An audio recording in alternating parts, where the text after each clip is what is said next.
Listo. Adelante. Eh, Nuestro Padre Celestial, en el nombre de Jesús, te damos toda la honra, la gloria, la alabanza. Señor, gracias por este bello momento de podernos volver a reunir, a estudiar, a escudriñar tu palabra, Señor. Gracias por este tiempo, Señor. Que sea el Espíritu Santo el centro, que seas tú, Padre amado, la razón de ser de que nosotros estemos reunidos en este momento, Señor. Que sea el Espíritu Santo hablándonos a través de este libro, de nuestros pastores que nos enseñan. Gracias te doy por la vida del pastor Jonathan, por el hermano Henry, por el hermano Jimmy, por el hermano Jaime. Gracias, Señor, por tu misericordia. Gracias porque hasta aquí nos has guardado, nos has bendecido, Señor. Y estamos reunidos en el nombre que es sobre todo nombre, en el nombre poderoso de nuestro Señor Jesucristo. Estamos reunidos, Señor, y que seas tú la razón de ser de este estudio, Señor. En el nombre de Jesús. Amén. Amén. Bien, vamos, entonces yo voy a iniciar leyendo esta primera parte. El sermón visto con rayos X.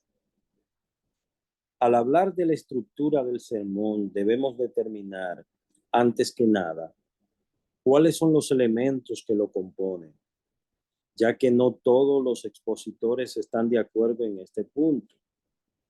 Algunos dicen que un sermón consta de 5 partes principales y puede ser que alguien sugiera otras más. Pero prefiero usar el esquema más simple y organizar el sermón en 3 partes principales: la introducción, el cuerpo y la conclusión.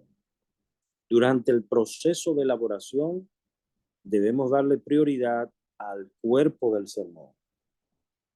Por otra parte, nunca debemos escribir la introducción hasta que estemos seguros de qué es lo que vamos a introducir. Y lo mismo podemos decir de la conclusión. El cuerpo del sermón, al igual que el nuestro, está compuesto por esqueleto, carne, músculos y ligamentos. El esqueleto es el armazón o bosquejo general que sostiene el cuerpo. Luego vienen la carne y los músculos que lo recubren y los ligamentos que sostienen las distintas partes del cuerpo unidas la una con la otra. En este capítulo estamos enfocándonos en el esqueleto. Este consta de los puntos principales y secundarios que conforman el mensaje que vamos a comunicar a nuestro auditorio. Los puntos principales son las vigas maestras que soportan nuestro edificio, mientras que los puntos secundarios nos ayudan en el desarrollo lógico y ordenado de cada punto. Sin ellos, no podremos construir una edificación sólida y unificada. Tan pronto como hemos hecho la exégesis del pasaje, ya sabemos lo que significa, cuál es su tema y la idea principal que queremos transmitir en nuestro sermón. Ahora debemos determinar las divisiones de nuestro mensaje. Veamos algunas sugerencias de cómo hacerlo. En primer lugar, las divisiones deben girar en torno a la idea principal que estamos tratando de comunicar en el sermón.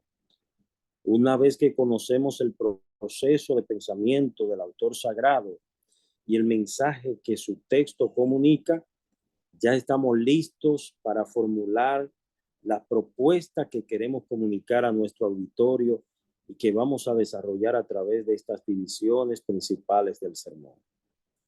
Ninguno de los puntos individuales del sermón debe ser más prominente que el tema que gobierna el sermón.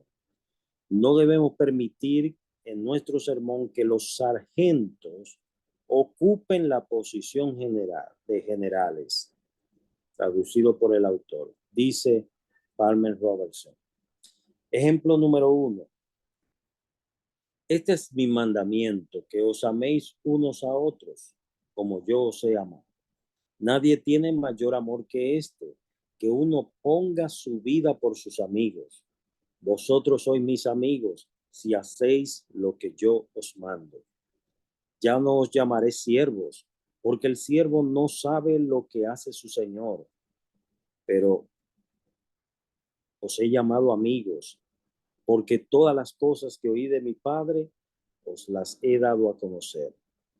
No me elegisteis vosotros a mí, sino que yo os elegí a vosotros y os he puesto para que vayáis y llevéis fruto y vuestro fruto permanezca, para que todo lo que pidierais al Padre en mi nombre, Él os lo dé. Esto os mando, que os améis unos a otros. Juan 15, 12 al 17.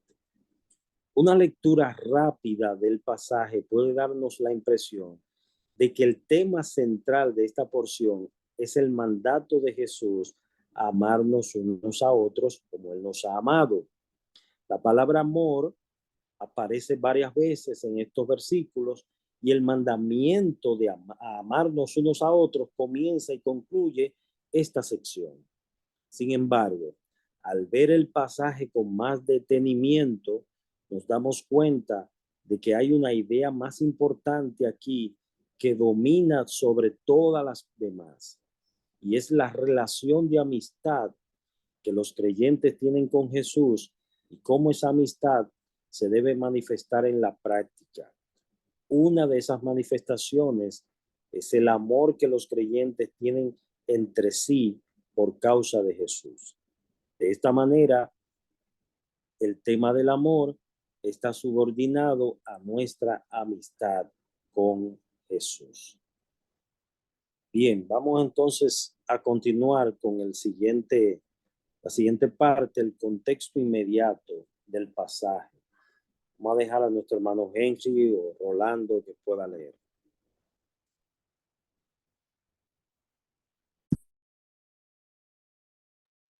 Hermano Henry, si quiere lea y yo puedo leer el otro.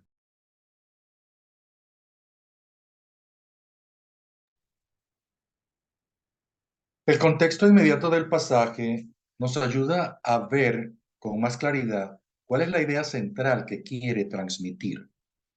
En los versículos anteriores, Jesús había comparado la relación que él tiene con sus discípulos con el tipo de unidad que existe entre la vid y las ramas. Pero en esta porción del discurso deja a un lado la metáfora de la vid para referirse a los discípulos como sus amigos. Este no es un detalle trivial si tomamos en consideración el hecho de que en todas las escrituras a la única persona a la que Dios llama su amigo es al patriarca Abraham. En Isaías, capítulo 41, versículo 8. Eso no quiere decir que Dios no tuviera una relación cercana con nadie más. Moisés hablaba con el Señor cara a cara, como habla cualquiera con su compañero, dice Éxodo capítulo 33, versículo 11. Y lo mismo podemos decir de David, Jeremías o Daniel. Todos ellos disfrutaron de una relación de cercanía e intimidad con Dios.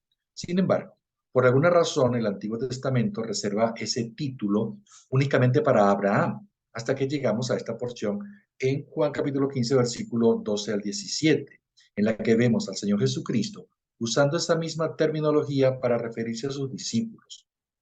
Más adelante, en la oración del Señor, en el capítulo 17 de Juan, todos los creyentes presentes y futuros son incluidos dentro de ese círculo de intimidad. Juan capítulo 17, versículo 20 al 21 y versículo 23. Los creyentes son amigos de Jesús, lo cual es a la vez un privilegio extraordinario y una tremenda responsabilidad. Tomando en cuenta el tema del pasaje, ahora podemos pasar a estructurarlo. 1. Los amigos de Jesús se aman entre sí con la misma clase de amor con que somos amados por Él. Juan capítulo 15, versículos 12 al 13 y 17. 2. Los amigos de Jesús lo obedecen, no como siervos únicamente, sino como amigos. Juan capítulo 15, versículos 14 y 15. 3.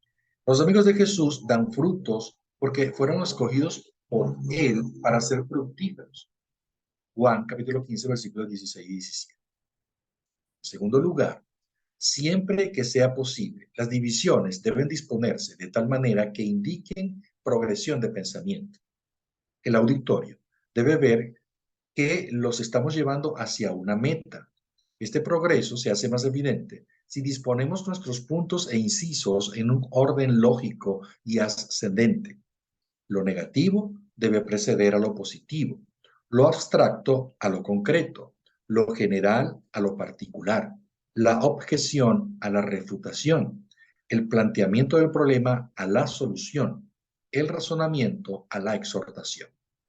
Debemos mostrar un progreso en nuestro proceso de argumentación. Martin Lloyd Jones dice al respecto: la disposición de estas secciones o de estos apartados es un asunto muy importante. Habiendo dividido el tema y habiendo examinado sus respectivos componentes, no debes colocarlos al azar en cualquier orden. Tienes una doctrina, un alegato, una cuestión que quieres argumentar, razonar y desarrollar con la gente. Obviamente, pues has de disponer tus apartados y tus secciones de tal forma que el punto número 1 conduzca al punto número 2 y el punto número 2 conduzca al punto número 3, etc. Cada uno debe conducir al siguiente y llevar finalmente a una conclusión definitiva. La cuestión que estoy subrayando es que debe haber una progresión en el pensamiento, que ninguno de estos puntos es independiente y en un sentido ninguno tiene el mismo valor que todos los demás. Cada uno de ellos es parte de un todo y en cada uno has de ir avanzando y llevando el asunto más lejos. No estás simplemente diciendo las mismas cosas un número determinado de veces. Tu meta es llegar a la conclusión final. Ok, vamos a dejarlo ahí. Vamos a abrir un paréntesis para entonces hacer algunos comentarios. Y luego continuamos con la lectura. ¿Qué ustedes entendieron de esta primera parte que hemos leído? Obviamente, estas son recomendaciones, porque sabemos que en teología, como en cualquier otra rama del saber, y principalmente en homilética, hay recomendaciones que se dan como si fueran pautas a seguir, pero cada maestro, hay personas que quizás lo construyen de otra manera. Hay algunos que dicen que el sermón tiene 5 partes, otros dicen que tiene más, otros dicen que tiene 3, etcétera. Pero sí hay un punto en común. Las diversas propuestas que se han hecho concuerdan en lo mismo. En primer lugar, debe tener un pensamiento lógico y en segundo lugar, debe ser algo progresivo. Es decir, yo no sé si ustedes han tenido la oportunidad de escuchar un predicador que aunque está predicando la Biblia, pero él mismo como que como decimos los dominicanos, cuando un vehículo se introduce en un fango y no quiere salir, y las gomas comienzan a patinar, a patinar, a patinar, nosotros le decimos se enchivó. O sea, a veces el predicador cae enchivado y tú dices, pero él está redundando en lo mismo, en lo mismo, en lo mismo. Y muchas veces pensamos que el predicador es aquel que habla mucho. Quizá agota 1 hora de sermón o 1 hora y media, pero al final tú dices, pero no sé, me dijo muchas cosas, pero al final no me dijo nada. Como que redundó en lo mismo. Y de la única manera que nosotros evitamos ese es cuando nosotros preparamos un bosquejo organizado, punto por punto y de manera progresiva hasta que llegamos a un clima. Así que quiero escuchar la opinión de los demás. Pueden levantar su mano y dar su punto de vista.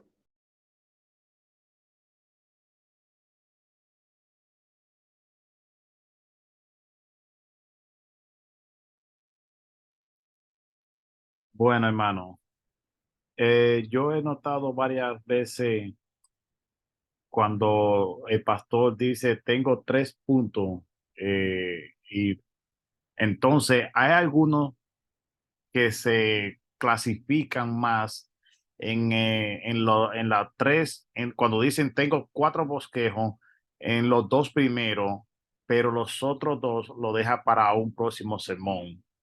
Eso lo he visto, pero en archivarse más lo he visto es como descentralizarse cuando se quedan archivados en un lugar y para volver al hilo donde estaba le cuesta un poco y eso lo he notado. No frecuentemente, pero lo he notado. Esa es mi puerta. Ok. Nuestra hermana Elina Veras. Muy buenas noches, mis hermanos, que Dios le bendiga mucho. Amén. Bueno, yo prácticamente llegué casi ahora, no puedo, de lo de anterior no puedo hablar mucho, le agradezco que me tomen en cuenta, pero sí he notado que eh, cuando hay una pausa del primer y segundo punto, en ese caso, he visto que dan una explicación. O sea, que cuando el predicador está diciendo, vamos al segundo punto, hay una explicación antes. Casi siempre he notado eso. No sé si ustedes también lo han notado, mis hermanos. Ok. Muy bien. Vamos, ¿alguien más?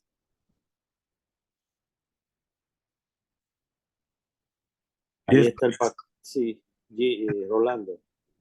No, Jaime, yo Ok. pienso que está bastante claro el tema, porque en esa parte ah, ya uno está más activo y ya cuando empieza el sermón, el predicador ya eh, va guiando, porque uno se va dejando llevar del predicador, al menos que uno esté distraído en otra cosa, entonces ya uno se desenfoca de lo que está pasando. Por ejemplo, yo que no me puedo entrar en lleno cuando estoy en la iglesia, en el predicador, porque yo estoy transmitiendo y estoy moviendo cámaras, no me puedo entrar al mood, como el paisaje del predicador directamente por esa X razón, porque entonces la transmisión voy a hacer un tollo después.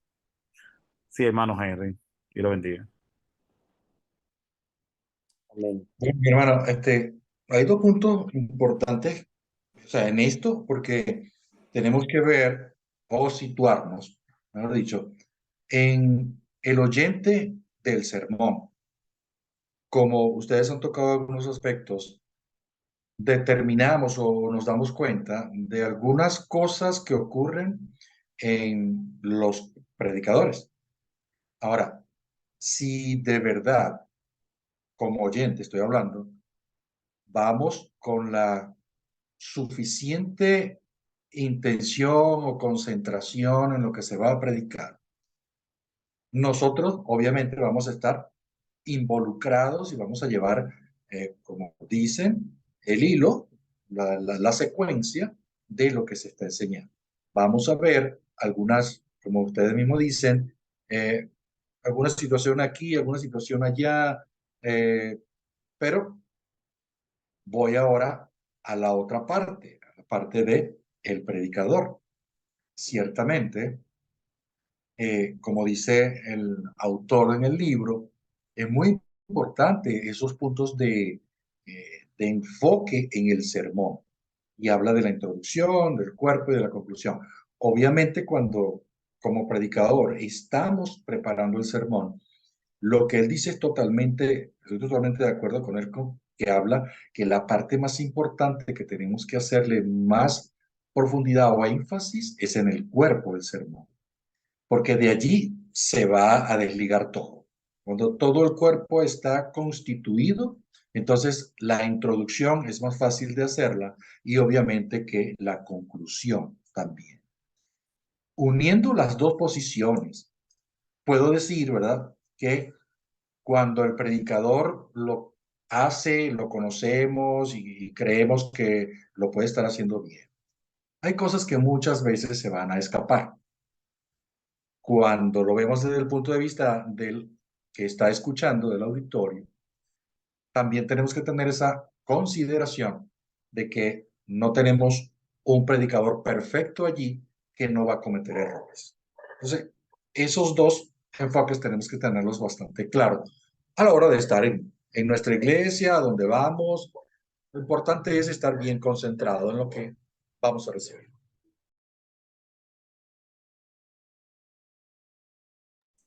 Correcto. Eso es así. Bien, vamos entonces a continuar. El ejemplo número 2. Si me permite, pastor, no me estaba oyendo. Pastor Freddy. Se tenía todo muteado. Perdonen, mis hermanos. Ok. Entre tal. Fíjense, quería mencionarle algo con relación a lo que es la parte del sermón. Muchas veces el predicador olvida que el sermón es una argumentación. ¿En qué consiste la argumentación? Está tomando una verdad para presentarla a un auditorio. Pero al mismo tiempo, al tomar en cuenta que es una argumentación, el predicador muchas veces se olvida que la razón por la que un sermón se predica no es para responder las preguntas del auditorio, sino que la intención es que el auditorio tenga un encuentro con Cristo a través de la predicación. Y por esto cuando uno toma un texto, una porción, un libro de las Escrituras para exponerlo delante del pueblo, hay que pensar en cómo pensaría esa multitud que está sentada allí, y por eso se apela a que sea un sermón que vaya con un pensamiento progresivo, es decir, que vaya de como se hace en la música, que se empieza de la parte menor a la parte mayor, con cada una de ellas trae sus efectos. Por ejemplo, es interesante observar lo que han viajado en avión y aún lo que han viajado en barcos o embarcaciones más pequeñas. Cada uno de estos vehículos procede de cierta forma.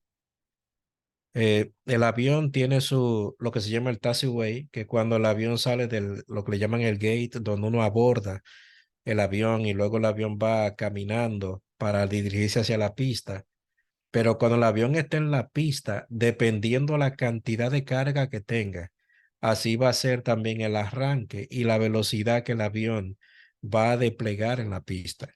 Algo interesante, cuando el piloto empieza a meter potencia en los motores para que el motor impulse el avión, va a llegar a alcanzar una velocidad para que en esa velocidad el viento contrario que viene va creando lo que se llama debajo del avión una fuerza negativa, debajo de las alas muy particular. Y es esa fuerza negativa la que hace que el avión se levante. No son los motores. Los motores lo que hace es que impulsan. Cuando va entonces impulsando, que esa fuerza negativa hace que el avión se levante de la rueda de adelante, el piloto entonces aplica en el timón más potencia para hacer que el avión despegue. Y déjenme decirle que el despegue es la parte más fácil que un piloto hace cuando va efectuando un vuelo. Es lo mismo en la predicación. La parte más fácil de un sermón es la introducción. Sin embargo, no significa que no sea de importancia, porque la introducción de un sermón, esos 2 o 3 minutos que un predicador utiliza para hacer una introducción de un sermón, la intención de ese sermón es captar la atención de la audiencia para que esté atento a lo que va a escuchar, que será el cuerpo del sermón. Luego que el avión despega, el piloto se eleva a la altura que va a elevarse según el destino al que va. Y luego esa trayectoria, con la facilidad de que existe, el piloto lo que hace es que activa en el avión el piloto automático. El piloto automático ya se fija la dirección a que el avión va a través del GPS, que eso es normal en el día de hoy. Y el avión entonces va recorriendo las 3, 4, 5, 8 horas, dependiendo del destino. Se va rigiendo por el GPS hacia el destino que va. Cuando llega al lugar donde va a aterrizar, el mismo piloto automático informa al piloto dónde estamos y empieza entonces a frenar para ir entonces descendiendo. Ahí viene la parte ahora del $1.000.000. La parte más difícil de un vuelo es el aterrizaje. La parte más difícil de un predicador está en las conclusiones. Por eso el predicador ha de conocer qué va a presentar, porque recuerden que la intención del predicador no es responder preguntas que tenga la audiencia, aunque se van respondiendo, pero el propósito principal de una predicación es que la audiencia se encuentre con Jesucristo por medio de la predicación. Por eso existe un argumento lógico. Interesante, quien más usó su argumento lógico que el pastor Sugel plantea fue el apóstol Pablo. Y leer Hechos capítulo 17, cuando el apóstol Pablo estaba en Atenas, allí en lo que tiene que ver con Areópago, donde empieza a hablar acerca de aquel texto que se conoce de Hechos 17:25, al Dios no conocido.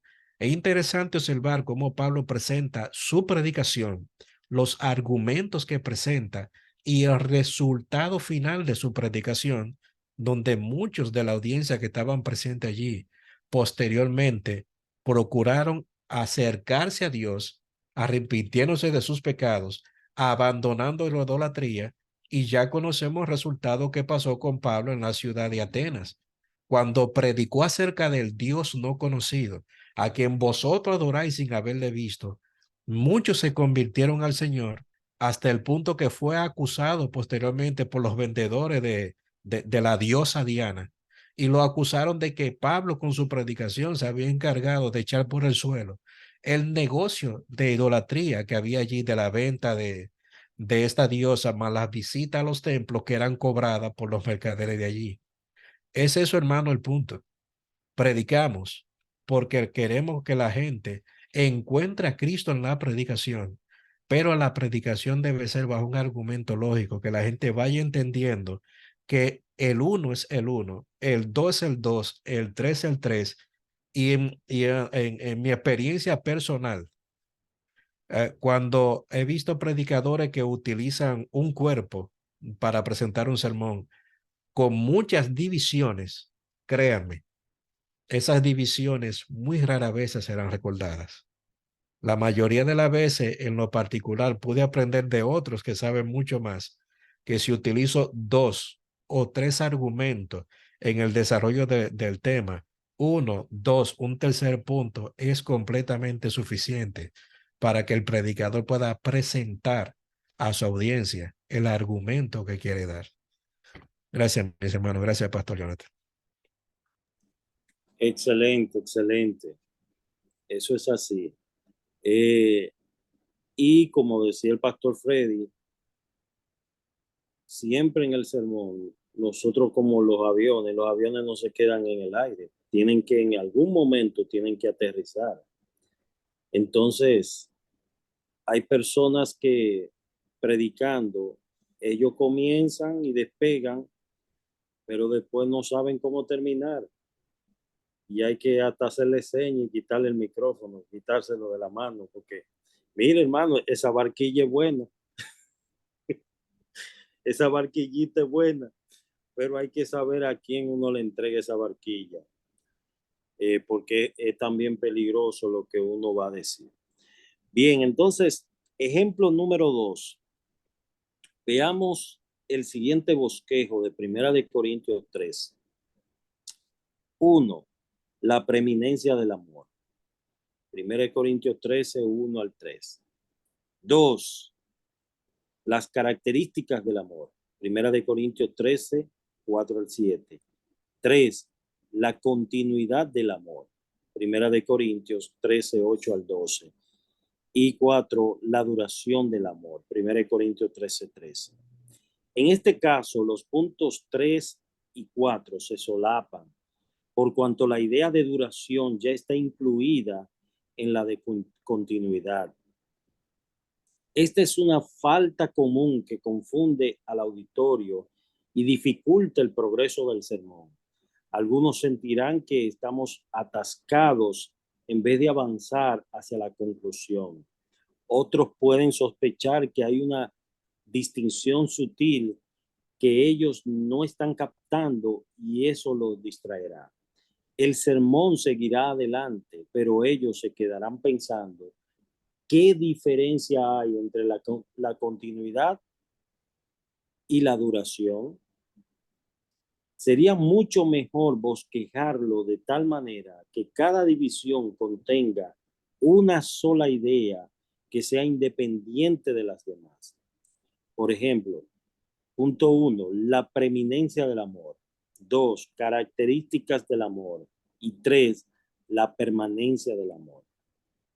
En cuarto lugar, las divisiones principales deben ser pocas, un mínimo 2, y en la generalidad de los casos no más de 5. Si un pasaje o tema requiere más divisiones para exponerlo adecuadamente, es posible que tengamos que dar más de un sermón. Aunque es pertinente señalar que esta regla no es como la ley de Media y de Persia, que no pueda ser quebrantada en ocasiones. En quinto lugar, las divisiones principales y secundarias deben estar estrechamente relacionadas entre sí y, en la medida de lo posible, seguir una pauta gramatical uniforme. Por ejemplo, ejemplo 3. Si vas a exponer las palabras de invitación del Señor a los sedientos en Juan 7:37 al 38, un bosquejo posible puede ser el siguiente. 1. ¿Cuándo pronunció el Señor estas palabras? 2. Los pecadores tienen sed. 3. La salvación es por fe. Y 4. ¿Por qué la salvación que Cristo ofrece sacia al pecador? Esta división es difícil de seguir porque los puntos no poseen una estructura uniforme. Compáralo con este. El contexto de la invitación, el último y gran día de la fiesta. Los destinatarios de la invitación, si alguno tiene sed. El contenido de la invitación, venga a mí y beba. La promesa de la invitación, de su interior correrán ríos de agua viva. En este último ejemplo vemos una pauta uniforme que nos ayuda a ver con más claridad la secuencia de pensamiento y la relación de los puntos entre sí. De más está decir que esta fase de la preparación del sermón requiere oración continua, mucha paciencia. Los buenos bosquejos no siempre se obtienen en el primer intento, por no decir que eso sucede pocas veces. Se trata de un trabajo que por lo general envuelve una gran cantidad de energía y determinación. Como bien señala Palmer Robertson, al principio puede parecer que tiene un efecto asfixiante en la espontaneidad del mensaje. Pero una vez dominamos los rudimentos, el hecho de bosquejar solo ampliará la contundencia de la verdad de la escritura, traducido por el autor. Una cosa más, conozco muy buenos predicadores que predican sermones muy poderosos y que todo el tiempo violan alguna de estas reglas, sobre todo la quinta. Sin embargo, ellos son las excepciones que confirman la regla. La mayoría de los mortales haríamos bien en tratar de desarrollar el arte de saber bosquejar en total dependencia del Espíritu Santo. Amén. Bien, vamos entonces a abrir un paréntesis ahí y vamos a comentar lo leído. Yo creo que esta parte debe estar bien clara a la hora de nosotros preparar un sermón. Entender, hermanos, que no es una tarea de 2 o 3 minutos. Esto requiere tiempo, requiere mucha oración, mucha dedicación y sobre todo dependencia del Espíritu Santo. Pero nosotros debemos tomar en cuenta estas reglas. No es necesario, hermano, muchas veces cargar el sermón con muchas estadísticas y muchos datos, a menos que sea una conferencia ya con un tema específico que amerite o requiera este tipo de información. Hay conferencias que necesariamente usted tiene que dar datos arqueológicos, geográficos, pero muchas veces también se convierte el sermón en un estudio bíblico donde prácticamente se pasa todo el sermón dando citas bíblicas tanto del Antiguo como del Nuevo Testamento, que aunque el sermón está cargado de Biblia, sin embargo, pueda ser que al final se llegue a una confusión, una conclusión un tanto confusa por el hecho de que se le está dando mucha información en poco tiempo. Hay muchas cosas que a la hora de predicar siempre se quedan por decir, que uno, disculpen, que uno revisa las notas y luego dice, wow, mira, se me pasó decir esto, o se me olvidó decir aquello, o mira, no dije, no me enfoqué en esta parte. Entonces, debemos entonces, hermano, entender también que el Espíritu Santo soberanamente aplique esa palabra. Oh Padre, aplique esa palabra a los corazones, de tal modo que cosas que yo no dije en el sermón, el Espíritu Santo es muy probable que se lo haya dado a entender al auditorio, a la audiencia. Y eso me ha pasado a mí y le ha pasado a otros predicadores que muchas veces solamente leyendo el texto bíblico, ya el Espíritu Santo está abriendo el entendimiento. Y muchas cosas que nosotros no hemos dicho, Dios sí se la hace comprender a otros. Vamos entonces a opinar, si alguien tiene alguna opinión sobre lo... Sí, hermano, una de las cosas que yo he visto en ese aspecto, cuando un predicador habla demasiado filosófico, que entre tantas, que hay palabras que llegan a un momento moviéndote, bueno, entre tantos versículos, te dicen palabras que me he quedado en el aire pensando qué me ha tratado de decir con esa palabra. Sabemos que aquí en los Estados Unidos hay un lenguaje mezclado aunque hablemos todo español, pero hay un lenguaje mezclado que algunas veces en el mismo español no se entiende y tenemos que, ¿cómo te digo?, codificar o descifrar o desglosar esa palabra para poderse entender y aunque sea lo mismo con otro nombre. Y yo he podido ver eso personalmente en algunos predicadores que dicen palabras que no entiendo y cuando entonces te la buscan en la misma Biblia dándote versículos, pero me deja en el aire porque él no me dice solamente versículos, pero en ese momento yo no puedo, es como que tengo que tener un lápiz y un papel y ir anotando todo lo que me va a estar diciendo para poder entender más adelante, después que termine, revisar qué era lo que me estaba tratando de decir. Y es como si me quedara un poco en el aire. Es todo. Sí, eso suele pasar. Eso suele pasar. ¿Alguien más?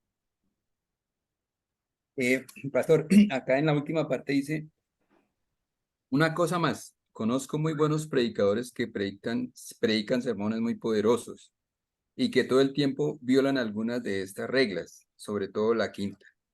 Sin embargo, ellos son las excepciones que confirman la regla.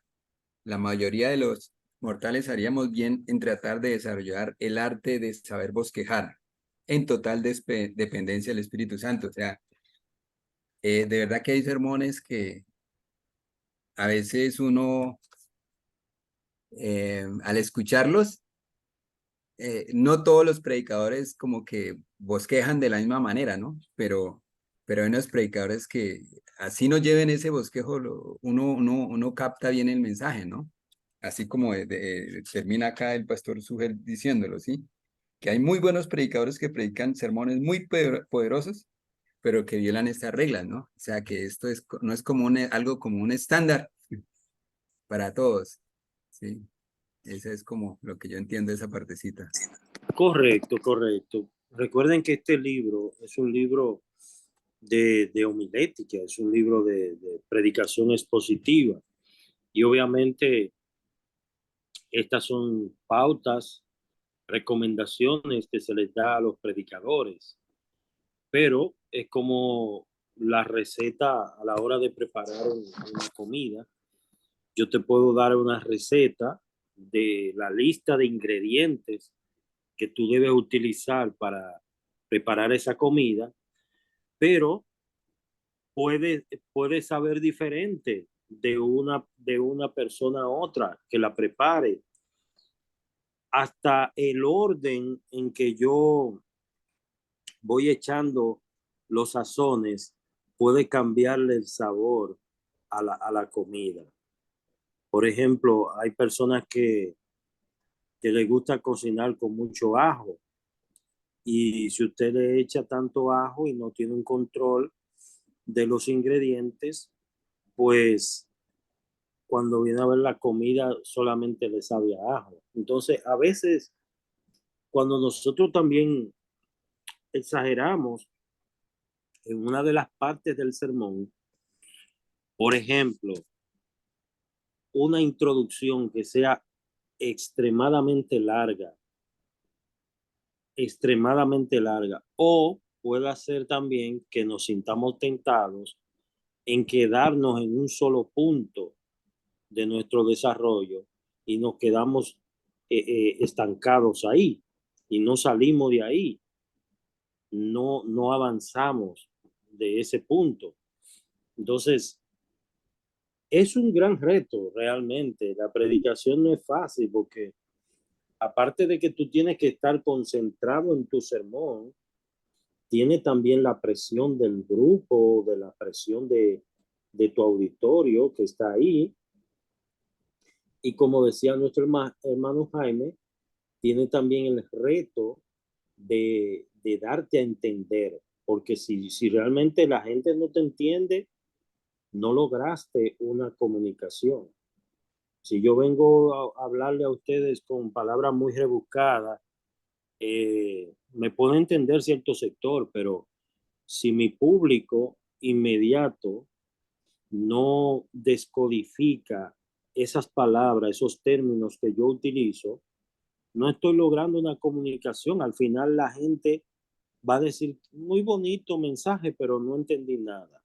Al final no se va a lograr el objetivo. El objetivo es que la gente entienda. También otro elemento que también se utiliza en la predicación son las ilustraciones, los ejemplos, pero tampoco yo puedo abusar de las ilustraciones, porque el mensaje lo puedo convertir en cuento, anécdota tras anécdota, y la gente se ríe y se goza y sale muy risueño con todos los cuentos que yo les hice, pero hay poco sustento, poca palabra. Entonces, es como mantener un equilibrio en todas las partes del sermón, de tal modo que en 45 o 50 minutos que dure el mensaje, yo pueda desarrollar lo que el Señor me dio eficazmente. Y como les digo, muchas veces usted pasa horas y horas estudiando para predicar 40 minutos o 45 minutos. Y siempre se quedan cosas por decir, porque hay temas que son bastante amplio y que en 40 o 45 minutos usted no podrá desarrollar ampliamente todo. Por eso les digo que hay que hacer la diferencia entre un mensaje, un sermón y un estudio bíblico. El estudio bíblico, usted requiere mayor tiempo. ¿Por qué? Porque ya usted tiene que dar más detalles. Pero en el sermón, no, al ser un tiempo ya más limitado, tiene que condensar todo el conocimiento, todo lo que va a desarrollar y ser preciso en lo que va a decir. Si alguien más quiere opinar, pueden opinar.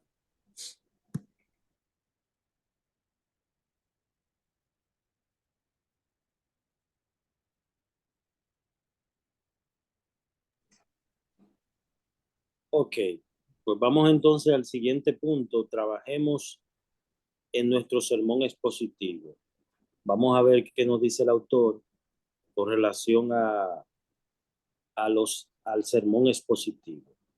Mi hermano Rolando, si puede leer. Trabajemos en nuestro sermón expositivo. El pasaje que queremos exponer, Éxodo capítulo 17, versículos 1 al 7, posee una estructura sencilla. En el versículo 1 vemos que Dios pone a prueba al pueblo al llevarlos a acampar en un lugar donde no había agua para beber. En los versículos 2 y 3 vemos la respuesta del pueblo a la crisis. Altercaron con Moisés y tentaron a Dios causándolo de haberlos sacado de Egipto con promesas falsas para matarlos en el desierto. En el versículo 7 se reitera la idea, pero se añade un elemento adicional de gran importancia.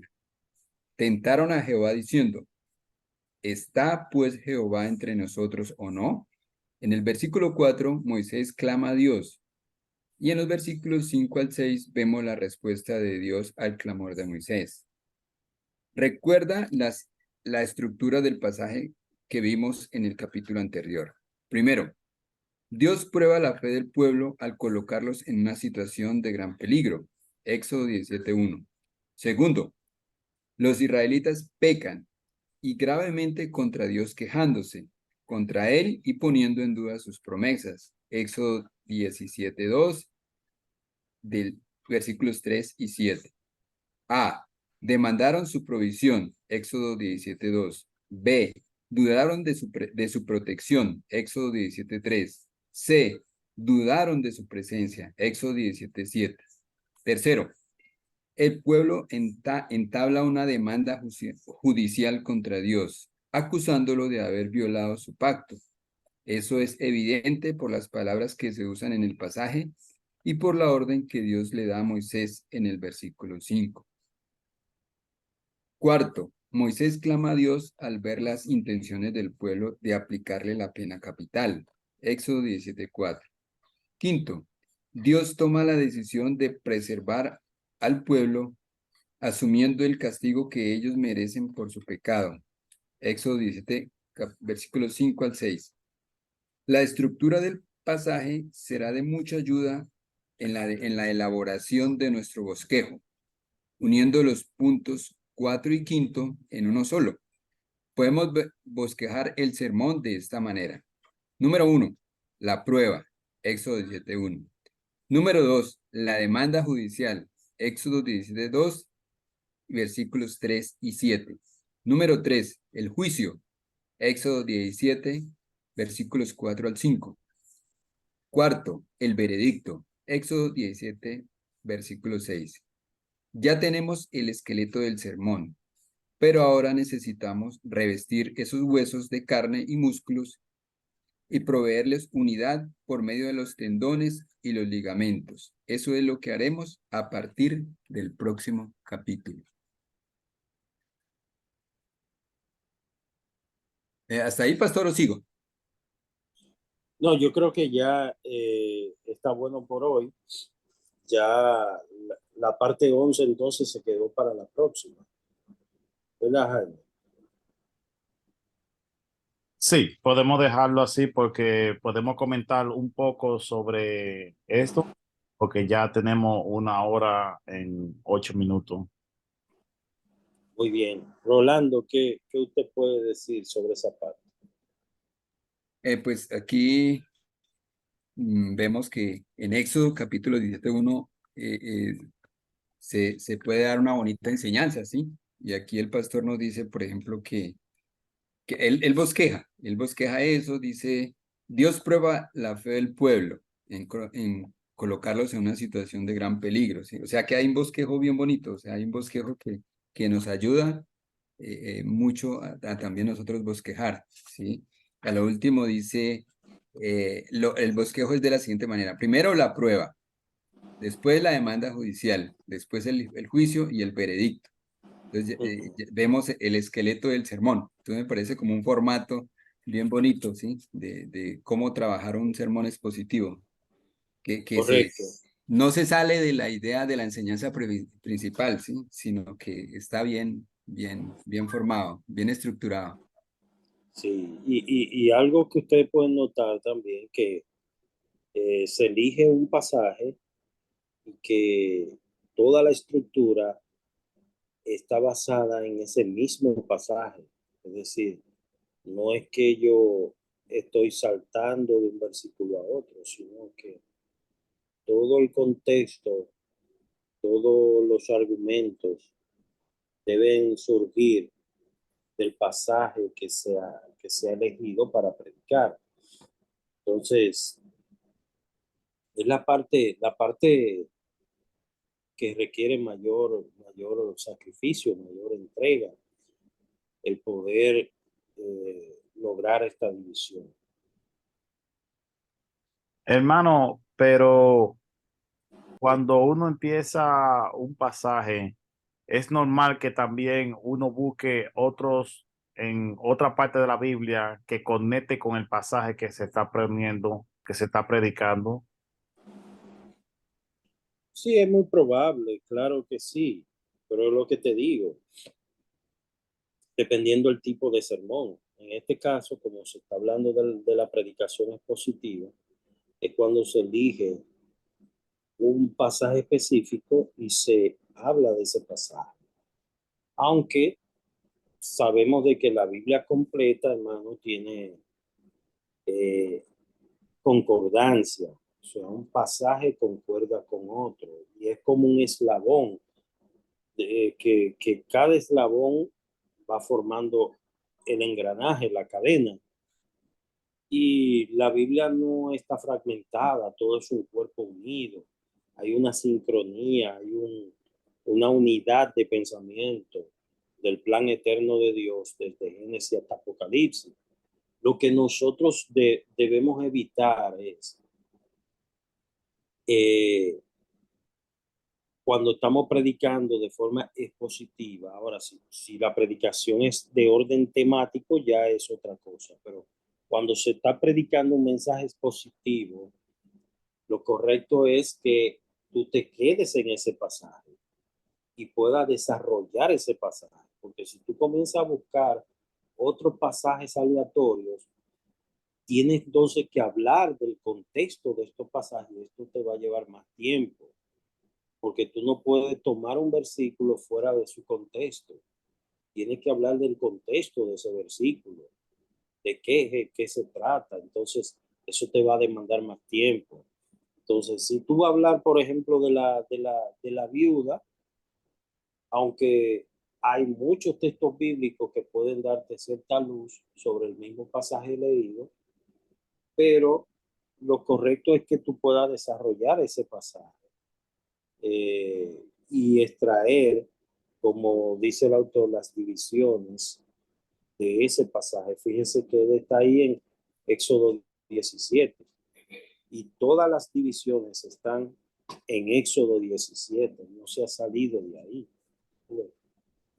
Entonces, eso en caso de que la predicación, reitero, sea expositiva. Ahora bien, te pueden dar un tema de una conferencia y ya en una conferencia tú puedes tener diversas concordancias, diversos asideros que te ayuden a sustentar tu tema, en la conferencia. Todo va a depender. Ok, ya entiendo, porque yo lo digo porque he estado viendo mensajes de su gen, Michelet, y él en algunos momentos, él está desglosando una parte y si uno no se da cuenta en un momento dado, puede dar uno ver que él como que está fuera de la Biblia y él mismo se pregunta, pastor, ¿de qué me está explicando? Qué me quiere decir? ¿O de qué me está hablando? Entonces él mismo busca en la misma Biblia, en el mismo lugar, la respuesta de lo que está predicando. Sí, hermana Elena. Eh, bueno, yo oraba por los pastores, pero mire, yo le voy a pedir a Dios orar todos los días, más, cada vez más, porque mire, yo estoy aquí anodada, porque, y ahorita lo que estaba diciendo el pastor Toledo, del despegue y del aterrizaje, yo me meto aquí en esta cosa de este libro, y yo digo, pero Señor, en mi mente digo, pero yo tengo yo no lo tengo el libro, y yo no tengo que comprar y guardarlo, porque es que esto es oro. Mire, yo voy a orar más por ustedes y por mis pastores y por todos los pastores del mundo, porque realmente tener la disposición para, para predicar así y que el Espíritu Santo, como estaba diciendo el pastor Jonathan hace un rato, que el Espíritu Santo haga la obra y que le llegue el mensaje a quien Dios le quiere hablar en ese momento. Eso requiere muchas oraciones porque realmente no es fácil. El día que me toque, porque yo pensaba que la predicación y par de veces prediqué, pero así, hermano, realmente, como el pastor Michel lo pone ahí, es algo muy, muy lógico y bien complicado. Hay que orar y pedirle al Señor siempre que Él tome el control de las predicaciones, porque es un tema muy delicado. Y agregándole algo más a la hermana Elena, es decir, que tenemos que orar más por el pastor por los pastores, tenemos que orar más por ellos, porque el pastor puede llevar un mensaje el domingo a la iglesia y él va bien, pero el espíritu lo pone a decir otro mensaje que era diferente al que él iba a dar. O puede que también sea un pastor irresponsable y que se le haya olvidado todo, o no podría decir irresponsable, pero que se le pueda olvidar todo en el momento, porque puede suceder. Como dice un hermano en la iglesia ya, que cuando él tiene que subir al púlpito a cantar o tiene que hablar o decir algo, cuando mira a todos los hermanos sentados de frente hacia él, dice él, aquí arriba cualquiera aplaude con las rodillas. Ya que puedo, ya ustedes saben. Ok, Manuel. Con la rodilla. Sí, porque es muy fácil estar sentado mirando al pastor, pero Sí, es otro tema cuando el pastor, cuando uno va y se para en el lugar del pastor, ¿qué uno va a decir o qué, cómo le va a llegar? Y en verdad, uno tiene que orar para que Dios le dé sabiduría, entendimiento y poder llevar todo, porque el dedo acusador es bien fácil. eso es así. Eso es así. Bueno, mis hermanos, que Dios me lo bendiga y vamos a orar para despedirnos. Nuestro hermano Henry, si puede orar, y así nos despedimos. Señor, agradecido estamos de que nos hayas dado este precioso tiempo para compartir, aprender cada día más de lo que usted nos muestra a través de este libro y, por supuesto, de su palabra. Gracias, Señor, por cada uno de nuestros hermanos que estuvieron conectados, por aquellos que no pudieron también. Pedimos tu ayuda y tu bendición para ellos. Padre, el resto de horas que quedan de este día, pedimos porque puedas seguir acompañándonos, guardar nuestro dormir de cada uno de nosotros. Y, amado Dios, que siempre podamos estar en tu presencia. Bendice a nuestro hermano Jonathan, a su esposa, Señor, para que le puedas dar salud, Señor, les puedas guardar a todos ellos en este tiempo, Padre. Gracias en el nombre de Jesucristo.